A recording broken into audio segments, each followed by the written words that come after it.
독일 낭만주의의 문화, 컬처럴 스타디즈의 충격, 문화의 자원화, 객체화, 이렇게 해서 어느 정도 이번 학기 강의의 주제인 문화유산 문제를 본격적으로 다룰 준비가 되었습니다. 이 시간에는 문화유산이라는 합류점이라는 주제부터 한번 다뤄보려고 합니다. 이 강의가 지향하는 것은 문화유산을 소재로 해서 그와 관련한 사람들이 기존의 두 가지 문화 개념과 마주하면서 어떻게 남들과의 만남을 경험한 문화를 구축하는지를 밝히는 데 있습니다. 지금까지 상세하게 이야기한 문화 개념에 대해서는 더 많은 시간을 들여야만 하지만은, 그러나 문화유산 문제에 있어서 문화 개념이 가지고 있는 위치에 대해서 먼저 알아볼 필요가 있겠습니다. 문화유산이라는 용어는 개인적 혹은 가족적인 유산이라는 의미를 확대해서 사회적으로까지 끌어올린 용어입니다. 공식적인 용어 사례는 아니지만 19세기 말 유럽이나 일본에서는 내셔널리즘의 어떤 고치와 함께 정비된 국가 문화재가 유산이라 불리게 되었습니다. 그 유통 경로를 국제적인 범위로까지 확장시킨 것이 세계유산입니다. 앞에서 이야기했던 바와 같이 문화유산은 감상 가능한 대상이라는 의미를 지니고 있었고, 인간 활동의 여러 조건으로서 살아있는 문화와 결부되지 않았습니다. 그러다가 1990년대에 접어들어 세계유산위원회 자체가 이 개념을 다시 생각하게 됐고, 현대인의 생활과 함께 변화하는 경관, 건축물 혹은 현대인이 전승하는 예능, 축제 등이 포함되게 되었던 것입니다. 세계유산위원회, 유네스코 사무국이 의도했던 것은 그러한 재고에 의해서 서양의 고대와 떼려야 뗄 수 없는 문화유산을 보다 보편적인 개념으로 개념으로 만드는 것이었습니다. 그 결과 앞으로 문화유산을 우리가 생각할 때는 변화와 전승주체, 이 두 가지 새로운 요소를 어떻게 생각할 것인가 중요한 열쇠가 될 것입니다.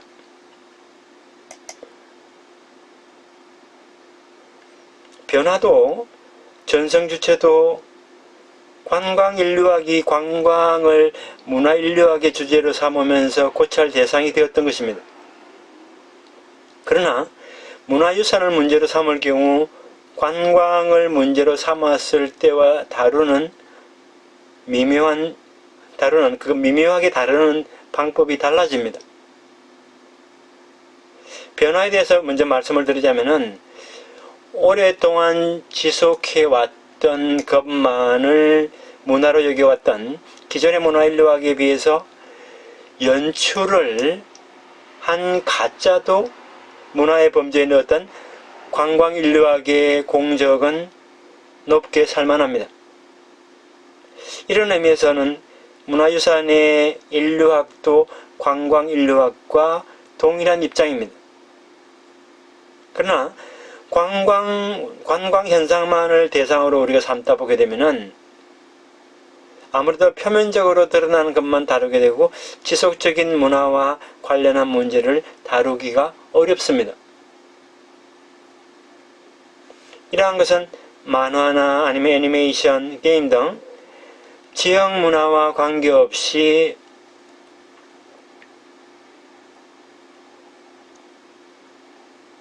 창작된 미디어 콘텐츠가 오늘날 유력한 관광 자원이 되고 있는 것만 봐도 알 수가 있습니다. 지역 문화가 부차적인 관광 자원이 되어버린 현장에서는 두 문화의 합류를 문제시하는 것은 어려울 것입니다. 이에 비해서 1990년대 이후에 개념화된 새로운 형태의 문화유산은 두 개 문화의 연속성을 아우르는 형태로 제시됐습니다. 그래서 그것을 대상화하게 되면은 장기적인 문화적 지속의 문제와 단기적인 경제 효과 문제가 자연스럽게 서로 뒤섞여 엉클어질 것입니다. 경우에 따라서는 일단 소비 대상으로서 탈맥락화된 문화를 살아있는 것으로서 재맥락화하는 탈맥락화 이전과 재맥락화 이후를 재맥락화하는 움직임도 일고 있습니다. 그렇다고는 하지만은 이 재맥락화는 탈맥락화 이전으로의 회귀는 아닙니다. 탈맥락화 이전과 재맥락화 이후를 한번 비교를 해보면 다양한 변화가 생기고 있습니다. 이러한 변화에도 불구하고 변하지 않는 것의 가치를 찾으려고 하는 사람들의 노력이야말로 문화유산이라는 주제에서 민속학이나 아니면 문화인류학에서 중시하고자 하는 사항입니다.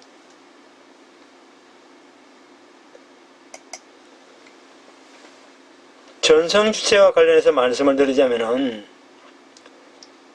관광개발자와 교섭하는 중요 주체로서 관광인류학에서는 지역 주민을 중시해왔습니다.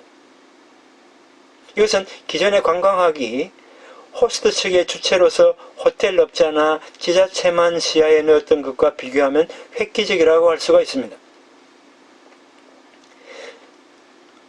그렇다고 하지만은 관광 문제에서 지역 주민은 관광개발업자와 대치하는 주체로서 단편적으로 묘사되는 경향이 있었습니다.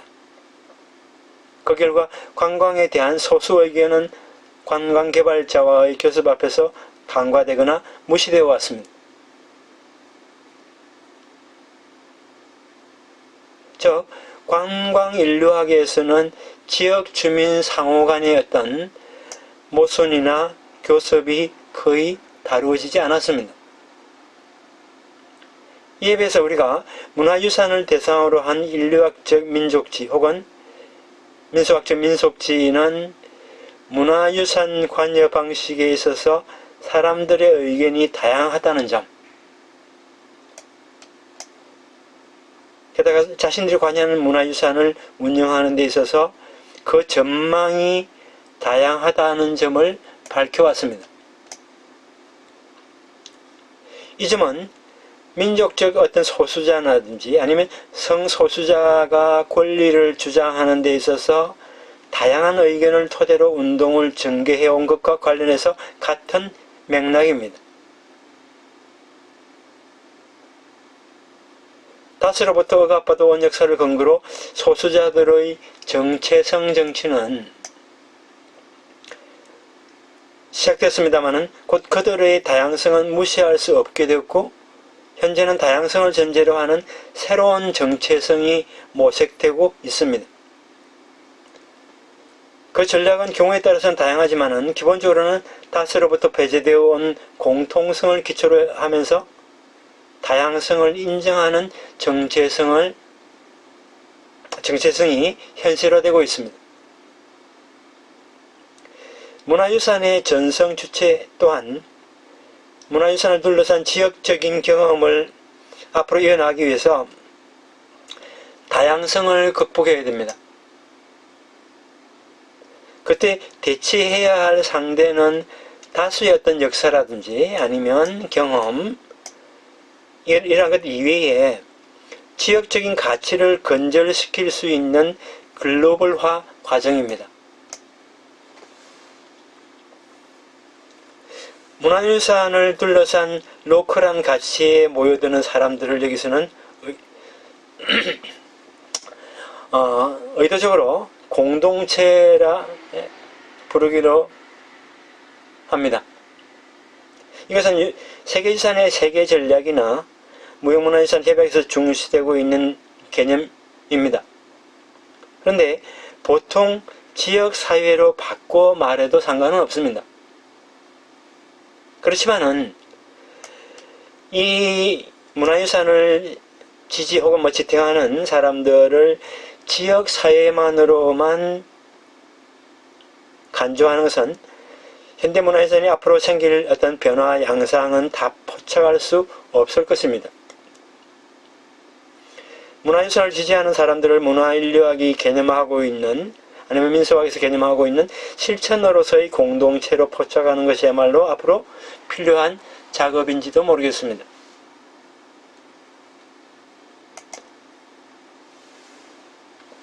실천으로서의 공동체에 대해서는 이미 일부 연구자들에 의해서 소개됐습니다. 20세기 후반에는 문화인류학에서 공동체 개념으로서 상호 행위에 의거한 공동체와 상징 조작에 의해 구축되어가는 공동체, 이 두 가지의 계보가 있었습니다. 그러나 2000년대 이후는, 즉 21세기는 이민 네트워크라든지 아니면은 자조단체라든지 인권이나 환경 NGO 단체라든지 그죠. 새로운 사회 집단이 공동체로 불리게 됐고, 앞서 말씀드린 두 개의 계보가 통합되는 경향이 있습니다. 이런 새로운 형태의 공동체는 다양성, 경합, 내부의 모순을 안고 있으면서 완만하게 통합되고 있습니다. 상호행위 국면과 상징 조작 국면이 동시에 초점화하는 행위 주체의 실천에 관심을 가져야 다룰 수가 있습니다.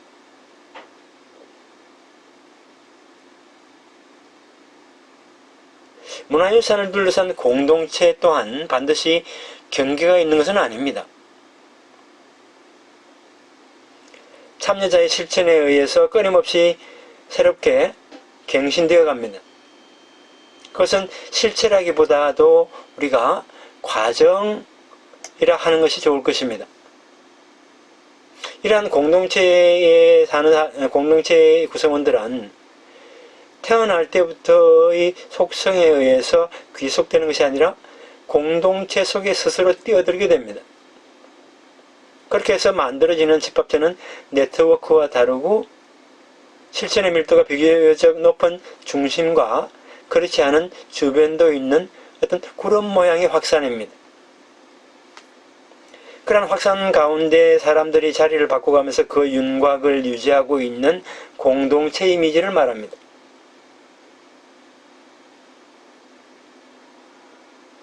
이상과 같이 문화유산이라는 문제를 다루는 것은 관광인류학의 어떤 문제의식을 계승하면서 발전시켜 나가는 작업입니다.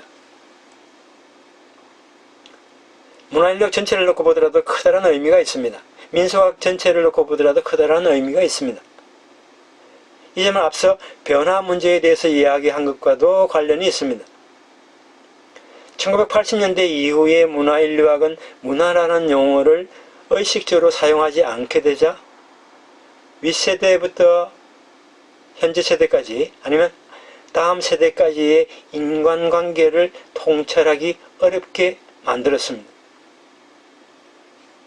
한편 오랫동안 지속해온 것이 아닌 일시적인 것을 주된 대상으로 삼은 결과 지금까지 등한시해왔던 중요한 논점을 시야에 넣어왔던 것은 사실입니다.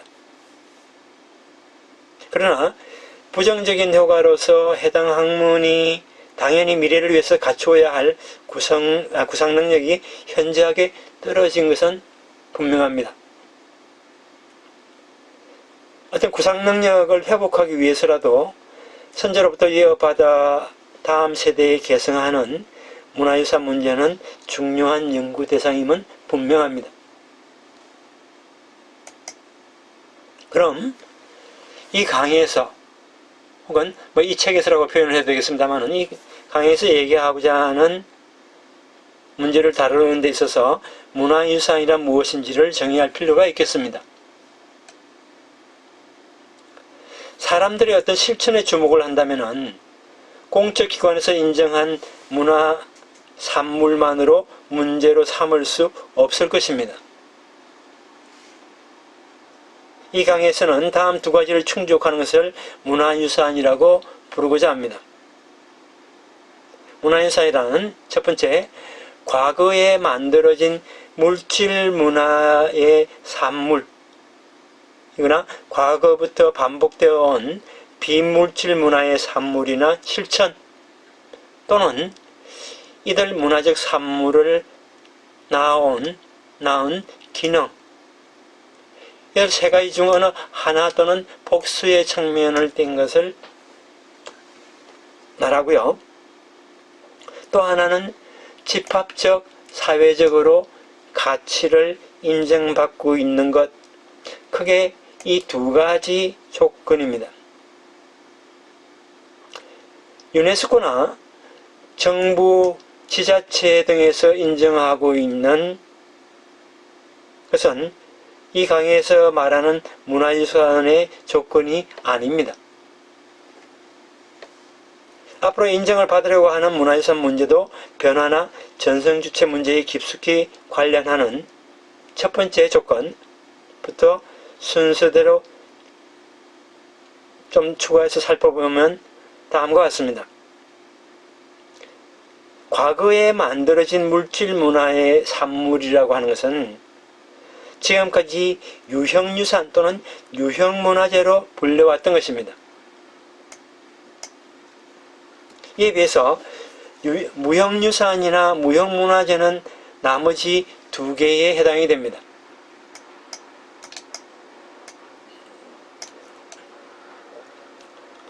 즉 과거부터 반복되어 온 비물질 문화의 산물, 실천과 유형문화의 문화 산물을 낳은 장인들의 기능입니다.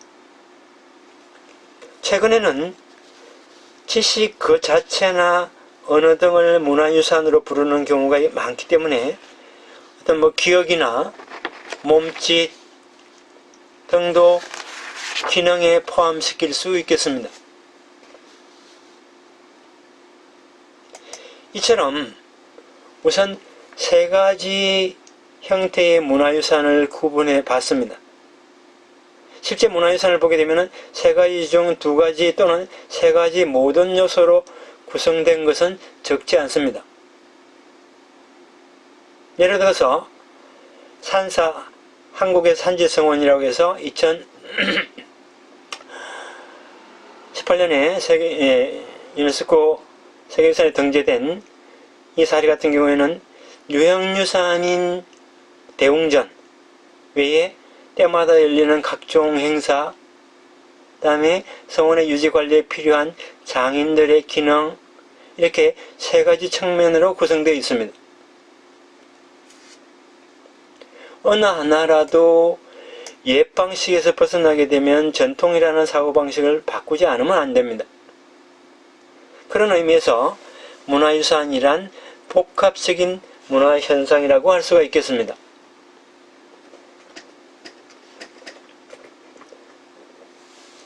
이런 의미에서는 문화상대주의 입장에서 독립된 생활양식 또는 살아있는 문화로 생각해왔던 문화 그 자체도 문화유산으로 다루는 것은 가능할지 모르겠습니다. 실제로는 광범위한 영역에 관심을 기울이면 문화유산을 운영하는 것은 쉬운 일이 아니기 때문에 문화와 문화유산을 통일시하는 것은 일반적이지는 않습니다. 가장 넓은 영역을 커버하는 문화유산은 한국의 경우 예를 들자면은 유네스코에 등재된 실험이라든지 아니면 김장문화가 될 것입니다. 이러한 유산은 전통적인 행사부터 실험기술 등 폭넓은 요소들을 포함을 하고 있습니다. 또 한반도 전체에 폭넓게 분포하고 있기 때문에 다양한 내용으로 구성되어 있습니다. 이러한 사례는 현재로서는 왜 예외적이지만은 개별 문화가 문화유산으로 간주되는 경우도 앞으로 더 생길지도 모르겠습니다. 그러나 한편으로는 한국 문화, 아니면 좀 더 지역주로서 제주문화, 이러한 개념은 인식론적으로 문화 상대주의를 기반으로 할 수밖에 없고 그 자체가 내포하는 문제도 적지 않습니다. 그렇기 때문에 현 단계에서는 문화유산은 살아있는 문화에 내재하는 문화적 현상이라고 정리하도록 하겠습니다.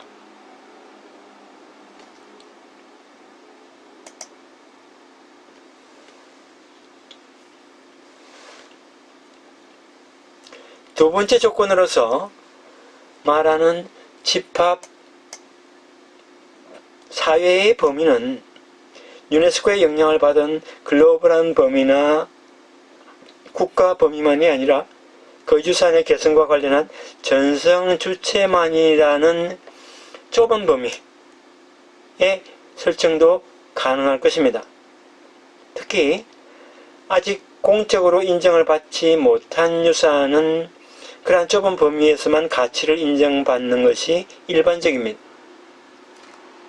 또한 그것을 개성하는 인간으로서의 어떤 전성자가 처음에는 존재하지 않다가 나중에 대신에 연구자들이 가치를 인정하는 경우도 있습니다. 게다가 너무 보편적이기 때문에 그 가치가 드러나지 않지만은 소중하다고 인정하는 형태로 가치가 의식되는 경우도 있습니다. 여하튼 모든 문화유산은 그렇게 가치를 인정받음으로써 세대를 초월해서 지금까지 전성되어 온 실적이 있습니다. 그러한 실적이 앞으로 전성하려고 하는 가능성의 어느 한 방향의 성격을 띠고 있습니다. 어떤 경우든 초세대적인 존속이 문제가 되는데 문화유산 문제는 많든 적든 장기적인 지속과 관련이 있습니다.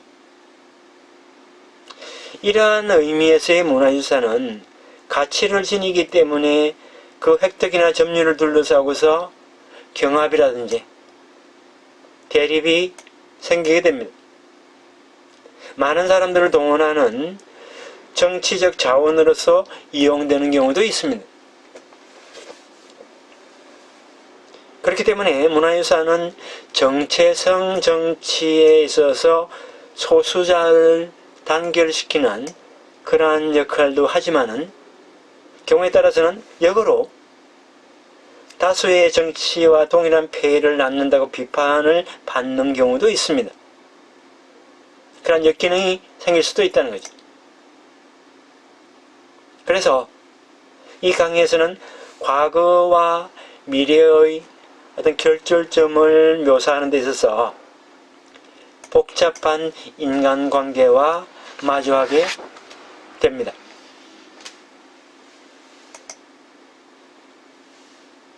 이 책은 앞서 말씀드렸듯이 4부로 나눠져 있고 13개의 사례로 구성되어 있습니다. 전성주체와 변화에 주목을 하면서 문화유산 문제를 한번 다뤄보고자 합니다. 1부에서는 문화유산 전성 공동체를 개별 사례를 토대로 구체적으로 묘사를 하고 있습니다.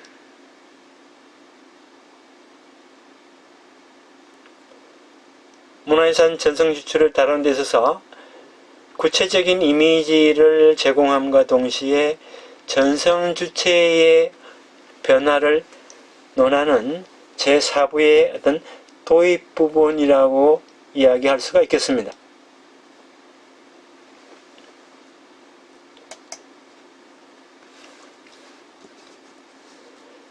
일부 주제는 첫 번째 사례로 문화재의 다양한 전성 방법입니다. 이 저자인 코다니 류스케는 동북 역사박물관 학예연구원입니다. 전공은 문화인류학과 민속학을 전공을 했고 제산지역, 아니면 제2지역의 문화유산을 보호하는 시도라는 대표 논문과 그 다음에 카구라라는 전통 예능의 카구라의 재개 과정과 민속성, 부재로 문화재의 보존과 활용의 관점에서라는, 이것도 사실 2011년도에 동북지방에서 대지진이 일어났을 때 그 지진 피해를 입은 지역의 카구라가 어떻게 재개 부활하는지 그런 과정을 논의한 논문입니다. 이러한 대표 업적이 있고요. 그 다음에 실제 문화재의 다양한 전승 방법이라는 이 논문에서는 뭘 다루고 있느냐 하면은 미야기현이라는 일본의 미야기현 이시마키시의 하네코오돌이라는 춤이 있습니다. 여러분 책 표지에 상단 부분에 나와 있는 사진이 그 하네코 춤의 한 장면입니다. 그래서 이 하네코 춤을 통해서 일본의 문화재 보호 제도화 과정을 통해서 한 지역에 있던 예능이 지역 사회 이외의 외부 사람들과 접촉을 하면서 관계를 맺는 의미를 탐구하고 있습니다. 거기에는 행정조직, 외부인들과 접촉을 통해서 지역 예능 자체는 그 전승 과정을 외부로까지 확대를 하게 되고 형태를 지닌 무형문화재로서 확립을 하면서 지역의 자원으로서 활용되는 점을 논의하고 있습니다. 이러한 지역 자원 활용의 이면에는 민속 예능에 관여하는 실제 그 연행하는 사람들 뿐만 아니라 국가나 아니면 지자체의 문화재 보호 행정에 관여하는 사람들이 관여를 하게 되고요. 다음에 행정 직원도 있을 것이고, 그 다음에 문화재 지정 등에 관여하는 문화재위원회의 위원도 있을 것이고, 또 개별 연구자도 있을 것이고, 향토사가 등등 활동가들이 다양한 활동을 하고 있는, 다양한 인연을 맺고 있는 사람들이 서로 콜라보레이션하는 문화 공동체를 만들어가고 있는 그러한 양상을 소개하고 있습니다. 두 번째 사례로 주제는 유적을 둘러싼 공동체의 생성입니다. 세키 유지라는 선생님은 오사카에 있는 국립민족학박물관 교수입니다. 전공은 안데스 고고학, 문화인류학, 다음에 문화인류학이고요. 그 다음에 주요 논문은 페루 북부 고산지의 고고학유산 관리를 위한 지역 공동체의 참여라는 제목의 논문이 있습니다. 자, 이 논문에서는 유적을 둘러싼 공동체의 생성이라는 이 논문에서는 문화유산화에 따른 새로운 공동체 창출에 대해서 다루고 있습니다. 그래서 남미 페루 북쪽 고산지대를 무대로 문화유산으로서 지정된 유적이 문화유산 관계자, 미디어, 정부의 속셈 등에 이용되면서 공동체 자체와의 관계 속에서 펼쳐지는 어떤 사회적 역할을 논의하고 있습니다. 특히 어떤 로컬한 문맥에서 형성되는 문화유산을 둘러싼 가치를 인식하게 된 사람들, 예를 들어서 주민이라든지 아니면 문화유산 관계자 등이 되겠습니다. 이러한 사람들은 무형문화유산을 보호하기 위한 전문 지식을 보유하고 있지는 않습니다. 그래서 유산 보유국의 중앙 집권적 아니면 내셔널리즘적 문화행정의 성격을 띌 경우에 문화유산에 대한 공동체 참가에 실현하는 어려움도 예상이 됩니다. 그러나 문화유산에 모여드는 사람들은 현지의 유적을 관광 또는 정치적인 자원으로서 다루는 것이 아니라 유적의 가치를 발견함으로써 원래 어떤 신전으로서의 기능이 소실된다는 점을 알게 된다는 것이죠. 그래서 사회적 기억을 생성을 하면서 가시적으로 재생산해내게 됩니다. 이렇게 함으로써 지역 사회에 묻혀있던 공동체의 어떤 윤곽을 드러내는 현상이 나타나더라. 그래서 문화유산의 사회적 역할을 평가할 수 있지 않겠느냐라는 논지입니다.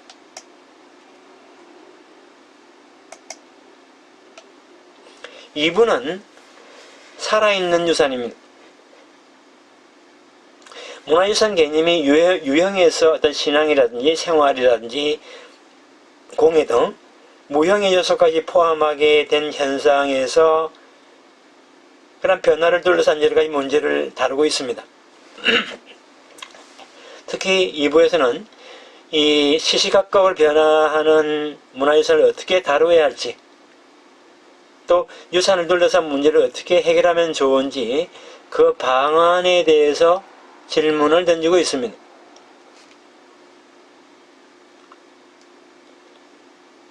문화유산 전승자의 활동에 의해서 그 자체의 어떤 가치라든지 형태가 바뀌어가는 성질을 가진 문화유산을 살아있는 유산이라고 여기서는 정의를 하고 있습니다. 구체적으로 나카무라 료 선생님은 숨겨진 문화유산이라는 제목의 논문을 소개하고 있습니다. 나카무라 료 선생님은 후쿠이현 해양연구소 연구원으로 재직을 하고 있고 전공은 문화인류학이고 인도양 해역 비교 연구를 하고 있습니다. 그 대표적인 논문은 수단 북부 동거나부 해양 보호구역의 의료 활동과 주권 포획 문제라는 논문이 있습니다. 이 숨겨진 문화유산이라는 이 논문에서는 뭘 얘기하고자 하느냐면은 유형의 세계유산을 다루면서 어떤 신앙이라는 무형으로 변화하기 쉬운 것을 다루고 있습니다. 탄자니아 남부에 킬러 섬이라고 하는 섬이 있는데 이 섬에 그 유적군이 있습니다. 이곳에는 많은 관광객들이 이제 찾아오고 연구자들이 찾아오곤 합니다만은 관광객이나 연구자들이 눈치채지 못하는 그들만이 아는 지역 주민들만 아는 기도처가 산재해 있다는 것을 나카무라 선생님이 발견했다는 거예요. 그래서 로컬한 가치를 갖춘 어떤 기도처를 탁월한 보편적 가치를 지닌 유형유산과는 별개로 보호해야 한다는 점을 제안하고 있습니다.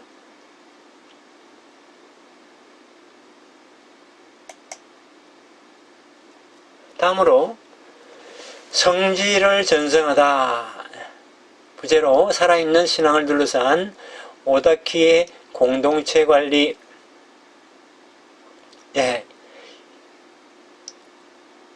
카도다 다케이사 선생님은立교대학 관광학부에 재직하고 계시고요. 전공은 민속학, 문화인류학입니다. 저서로는 사람과 마주하는 민속학, 그 다음에 순례 투어리즘의 민족지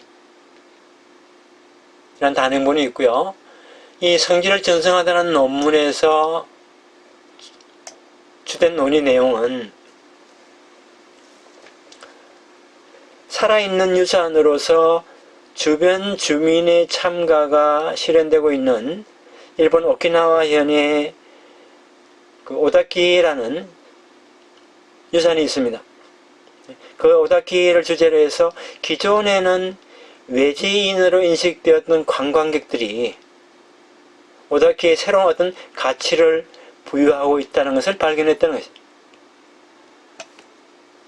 이들이 신앙 이외의 어떤 형태로 유산에 관여하고 있는지 그 추이를 지켜볼 필요가 있습니다. 이처럼 살아있는 유산은 그것을 지탱하는 사람들의 활동에 의해서 가치나 형태를 바꾸어가는 그런 성질을 띠고 있다는 거예요. 문화유산 전승자들이 신앙이라는 무형의 요소와 어떻게 접하면서 살아있는 유산을 신중하게 개성하고 있는지를 묻고 있습니다.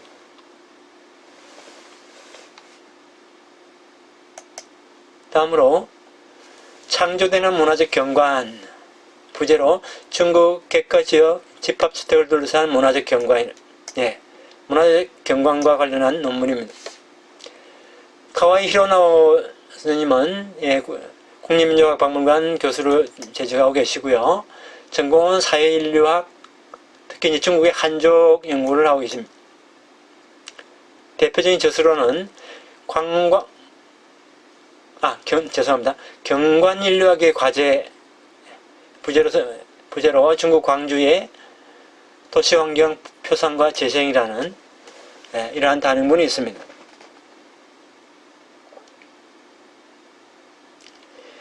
이 가와이 나오히로 선생님은 이 창조되는 문화적 경관이라는 이 제목의 논문에서 뭘 얘기하고 싶어 하셨냐면은 신앙 실천의 어떤 장으로서의 어떤 건축물인 객가에 주목을 하게 됩니다. 이 객가가 문화유산 보호의 대상으로 여겨지는 과정에서 이루어지는 문화유산 실천을 중국에 있는 매주시의 객가 사례를 소개하고 있습니다.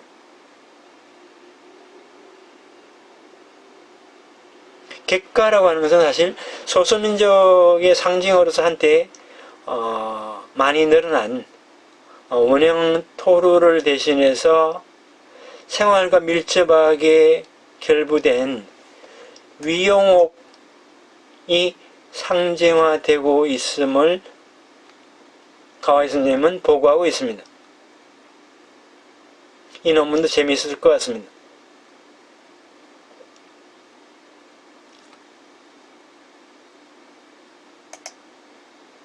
다음으로 전통의 창조와 열린 공동체라는 제목의 논문을 작성하신 요시다 겐지 선생님 같은 경우에는 오사카에 있는 국립민족박물관 관장을 역임하셨습니다. 전공은 박물관 인류학, 특히 이제 아프리카 연구를 오랫동안 하셨고요. 단행본으로 가면의 세계 탐색이라는 단행본과 그 다음에 종교의 시원을 찾아서 하는 단행본이 있습니다. 이 전통의 창조와 열린 공동체라는 이 논거에서는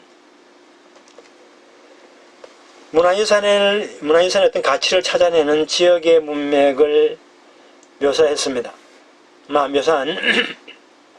앞서 묘사한 가와이 선생님에 비해서 요시다 선생님의 논문은 남아프리카 잠비아 공화국의 관습, 신앙과 관련된 축제의 부활 과정을 쭉 관찰해서 보고한 것입니다.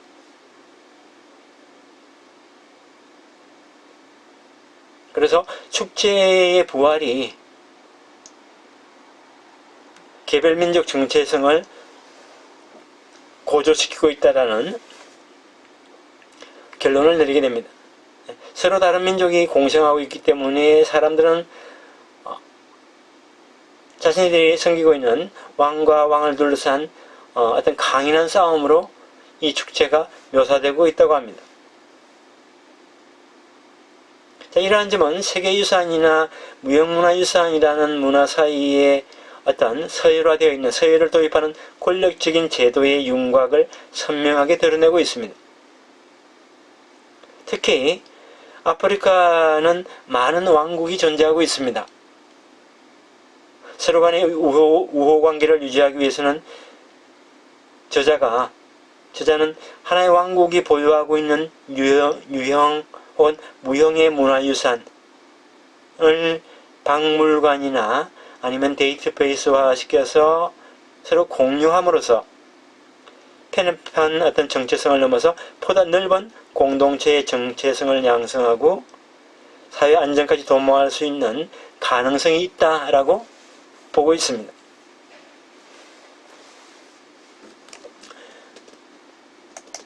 제3부는 공동체에 대해서 생각을 할 때 전성 현장이 기존의 상상을 훨씬 뛰어넘어 확산되고 있음을 논의하고 있습니다.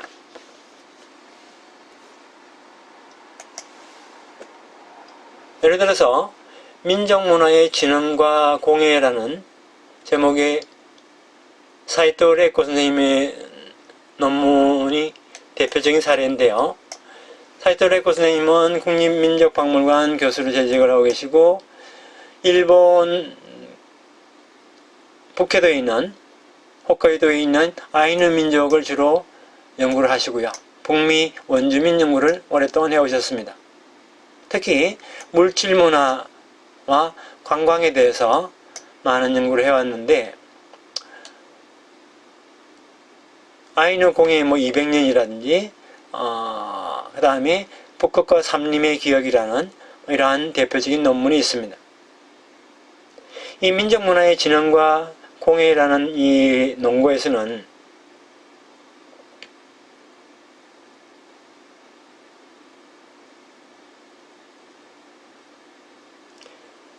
홋카이도에 그 니부단이라는 목공예가 있습니다.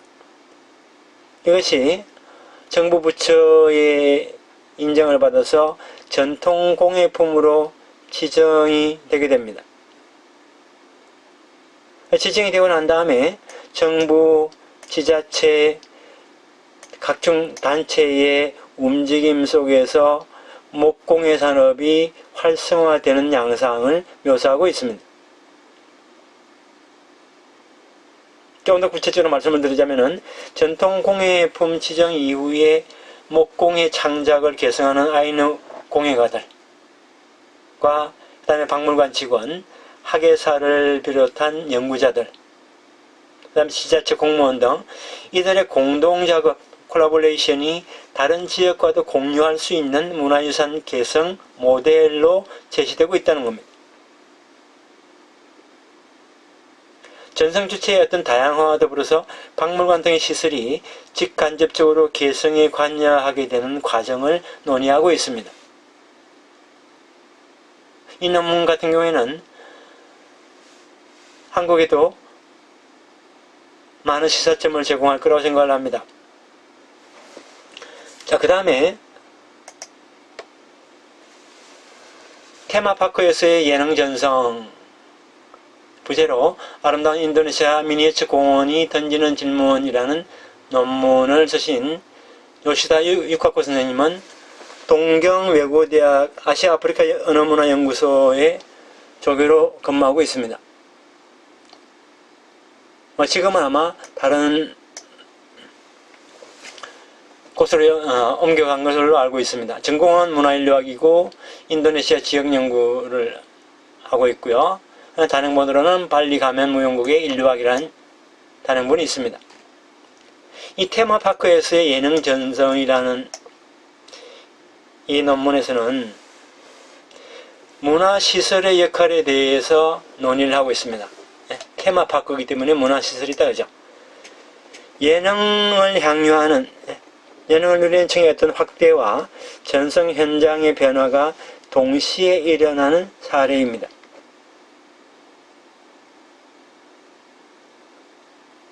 좀 더 구체적으로 말씀을 드리자면은 인도네시아 수도 자카르타에서는 발리 섬의 댄서와 수도에 거주하는 사람들이 만남으로써 다민족 국가 특유의 문화 창조가 일어나고 있습니다. 특히 벨리 댄스 같은 경우에는 관광 호텔에 가게 되면 저녁 식사를 하면서 이 벨리 댄스를 구경할 수도 있습니다. 이러한 어떤 섭합된 예능, 아니면 하이브리드된 예능은 지금까지 사실 정당한 평가를 받지 못했습니다. 그렇지만은 공동체 내부의 행동에 규범을 부여한다는 본래 역할을 뛰어넘어서 예능이 향유되고 있는 오늘날, 예능이 많이 소비되고 있는 오늘날 관습적으로 준비되어 공연되는 예능뿐만 아니라 새롭게 이렇게 호텔에서 관광상품으로 새롭게 준비한 공연 예능도 하나의 문화 요소로서 인정하는 움직임이 점점 늘어날 것입니다. 다만 지나친 예능의 어떤 확산에는 문제점이 있을 수도 있습니다.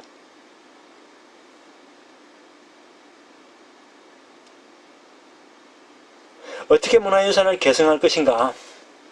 이러한 전성이나 어떤 개성 문제를 둘러싸고 유네스코 관계자는 로컬한 문맥에서 생성되는 문화유산의 가치 부여와 문화유산 제도 사이에 틀어져 어긋남이 생기는 것을 목격하는 경우도 있습니다. 유네스코 같은 거대한 국제조직과 현지 사회의 어떤 로컬한 문맥 사이에서 문화유산 또는 세계유산 또는 문화유산을 포착하는 방법이 다른 배경을 비판적으로 고찰한 것이 이 요시다 유카코 선생님의 논문입니다.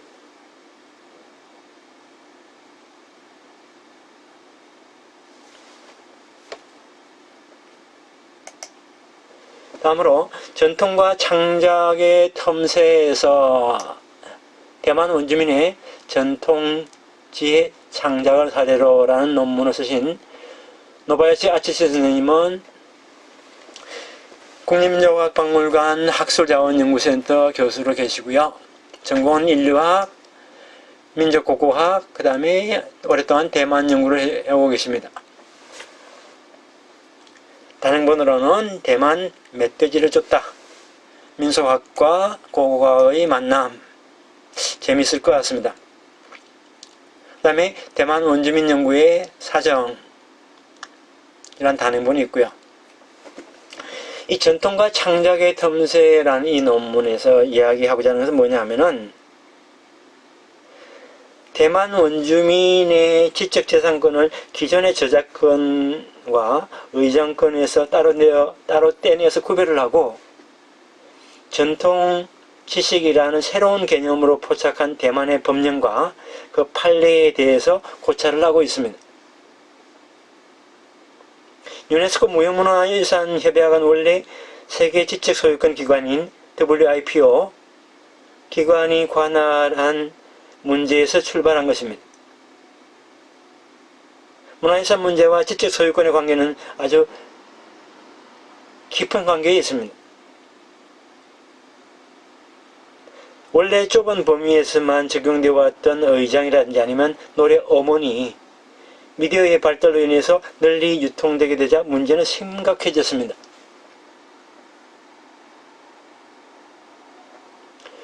국경을 초월한 어떤 권리 침해에 관해서 이 법령은 효력이 없습니다. 또한 전통 지식을 에워싸려는 민족 간의 경합도 발생하고 있습니다. 이러한 점을 이 논문에서 구체적 사례를 들어가면서 논의를 하고 있습니다.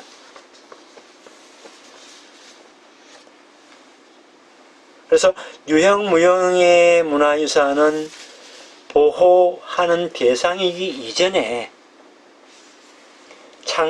그 전성이나 창작 실천이 공유되어 온 역사를 갖고 있습니다.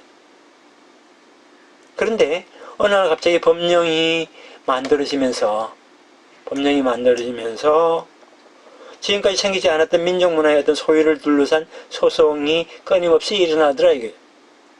민족 간 관계에서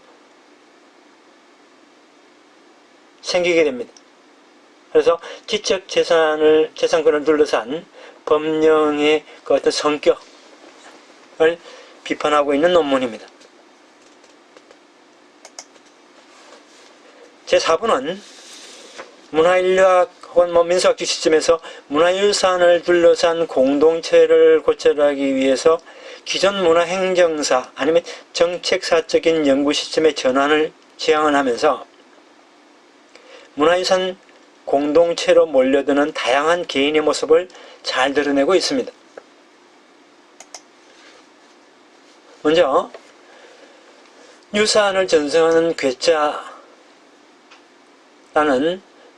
제목의 부제로 스페인 가르시아 고성을 둘러싼 MC의 연맹이라는 논문을 작성한 타케나카 히로코 교수는 제가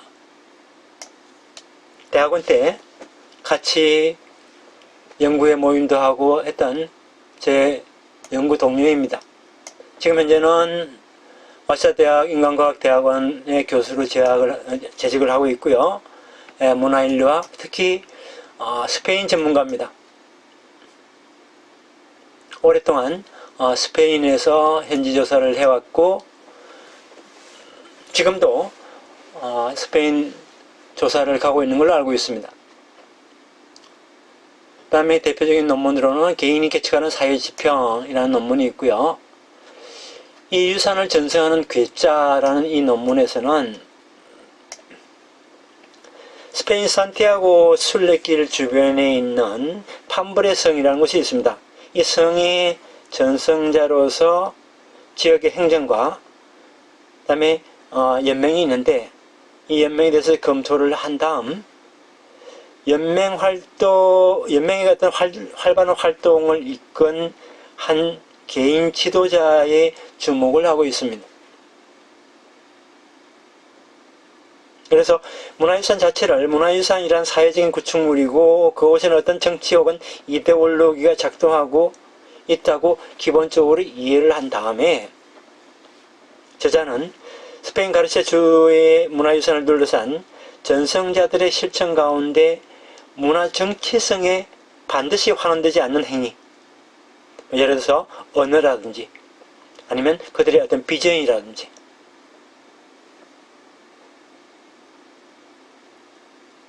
아니면 그들의 어떤 행위라든지 그죠. 이러한 부분에 우리가 눈과 귀를 기울여야 되지 않느냐라고 주장을 하고 있습니다.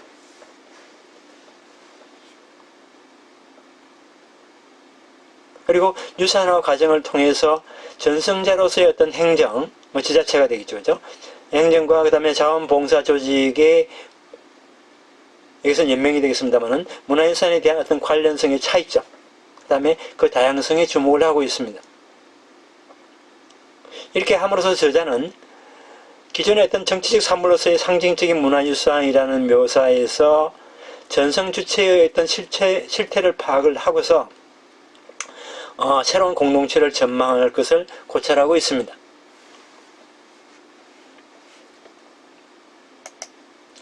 자, 그 다음에 유산 지역에 거주하는 신구 주민, 원주민과 새로 이주해온 주민, 신구 주민, 영국의 컨트리사이드의 주거와 공동체라는 부제를 달았습니다. 이 시오지 유 교수님은 한남대학 국제관광학부 교수로 재직 중이시고요. 문화인류학, 관광인류학, 그 다음에 영국 연구가 주된 전공입니다. 대표적인 논문으로는 영국 컨트리사이드 자선단체가 있고요. 자, 이 유산 지역에 거주하는 신구 주민은 이 논문에서는 특히 외부에서 이주를 해온 주민의 주목을 합니다. 그래서 영국 지방의 시골의 어떤 주거와 공동체에 대해서 이렇게 다루게 되는데 유산과 함께 살아가는 원토백이와 외부에서 이주해온 새로운 주민의 일상적인 생활 실천 속에서 숨쉬는 살아있는 유산을 어떻게 보존할 것인가 하는 주민들의 활동을 논의하고 있습니다. 저자는 선진국인 영국을 조사지로 선정을 해서 유산도시가 안고 있는 어떤 별장화라든지 과소화로 인해서 생성되는 축원 공동체의 존재를 지적을 하고 있습니다. 지적을 하면서 살아있는 공동체를 유산도시와 함께 보존하기 위한 해결책이 어떤 게 있는지 제안을 하고 있습니다. 앞으로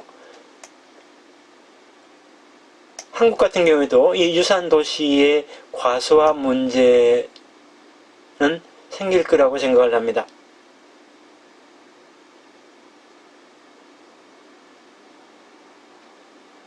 자, 그리고 마지막으로 참 재미있는 제목을 다신 분인데요. 파리 같은 프랑스의 파리가 아니라 파리 같은 민속학자 라는 제목의 글을 쓰신 하시모토 히로유키 선생님이십니다.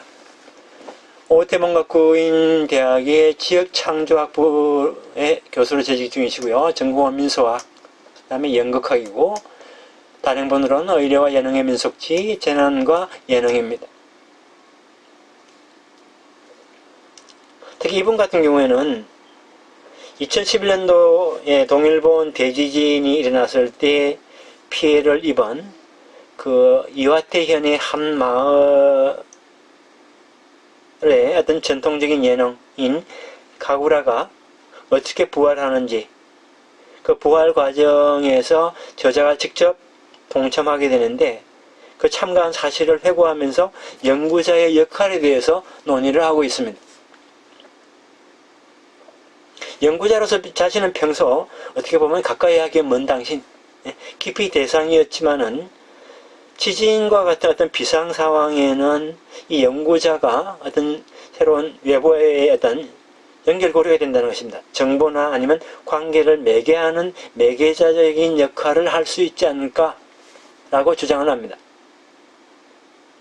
어떤 문제가 발생해서 지역 주민의 힘만으로는 해결할 수 없는 상황이 벌어졌을 때 그 문제를 해결하기 위해서 매개자 역할을 하거나 여러 가지 정보를 이어줄 수 있다는 것이죠.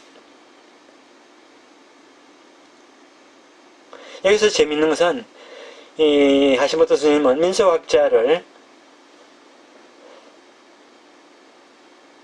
연구 대상인 예능을 건드리지 않는, 어떤 예능에 피해를 주지 않는, 저기서 뭐 제가 파리라고 표현했습니다만 피해를 주는 것은 모기입니다. 모기. 모기처럼 해를 끼치지 않는다는 의미에서 파리라고 아주 절묘하게 비유하고 있습니다. 지금까지 조사지에서 외부자의 어떤 존재가 깊이 대상이거나 아니면 가까이 하기엔 먼 당신이었지만은 외부자가 문화유산 공동체의 어떤 전승 주체로서 직접 뛰어들어서 참여함으로써 본래는 폐쇄적인 공동체가 한층 외부를 향해서 열린 그런 성격을 띠게 되더라라고 재평가하고 있습니다. 민속학을 가르치는 제 입장에서도 다시 한번 생각을 해봐야 할 그러한 재미있는 논문이라고 생각을 합니다. 자, 이렇게 해서 이번 강의는 모두 마치도록 하겠습니다.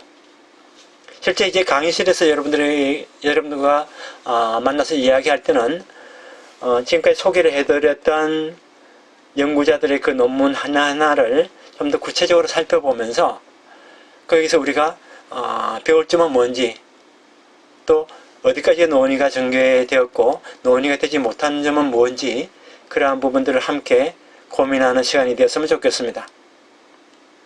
이상으로 강의를 마치겠습니다. 감사합니다.